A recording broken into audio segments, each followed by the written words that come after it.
متنازع ٹویٹس کے مقدمات میں نامزد پاکستان تحریک انصاف کے رہنما سینیٹر اعظم سواتی کو سندھ پولیس نے اپنی تحویل میں لے کر کوئٹہ سے سکھر منتقل کر دیا ہے۔ اعظم سواتی کے خلاف کراچی سمیت سندھ کے مختلف تھانوں میں متعدد مقدمات درج ہیں۔ پولیس کے ذرائع کا کہنا ہے کہ اعظم سواتی کو آج صبح سندھ پولیس نے کوئٹہ پولیس سے تحویل میں لیا اور انہیں ہوائی راستے سے سکھر پہنچایا گیا۔ اس سے پہلے اس معاملے میں مسلسل خبروں کا بازار گرم رہا۔ گزشتہ روز اطلاع آئی کہ اعظم سواتی کو فضائی راستے سے سندھ پہنچا دیا گیا ہے۔ پہلے بتایا گیا کہ انہیں قمبر شہداد کوٹ پہنچایا گیا ہے، جس کے بعد بعض ذرائع سے یہ دعویٰ کیا جانے لگا کہ اعظم سواتی کو اب تک منتقل نہیں کیا گیا، انہیں سڑک کے راستے منتقل کیا جائے گا۔ ایک جانب یہ تمام سلسلہ جاری تھا تو پھر پاکستان تحریک انصاف کے ذرائع نے یہ بتایا کہ اعظم سواتی کو کراچی منتقل کر دیا گیا ہے، انہیں ملیر کی عدالت میں پیش کیا جائے گا۔ لیکن اب پولیس ذرائع اس بات کی تصدیق کر رہے ہیں کہ اعظم سواتی سکھر منتقل کر دیے گئے ہیں۔ ذرائع یہ بتاتے ہیں کہ ممکنہ طور پر اعظم سواتی کو آج ہی مقامی عدالت میں پیش کر دیا جائے گا۔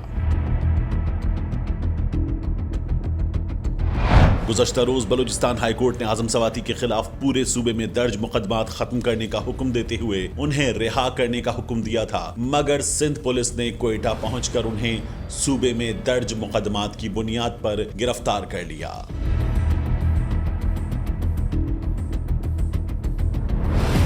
سینئر صحافی عمران ریاض خان نے دعویٰ کیا ہے کہ سندھ کی حکومت نے پولیس کو اس سلسلے میں اپنا سرکاری ہیلی کاپٹر دیا، جس کے ذریعے اعظم سواتی کو سندھ منتقل کیا گیا ہے۔ عمران ریاض خان نے ٹویٹر پر اس بارے میں پیغام شیئر کرتے ہوئے کہا، آج جمہوریت کے چیمپئنز کے اس اقدام پر بھٹو اور بے نظیر بھٹو کی روح کتنی خوش ہوگی۔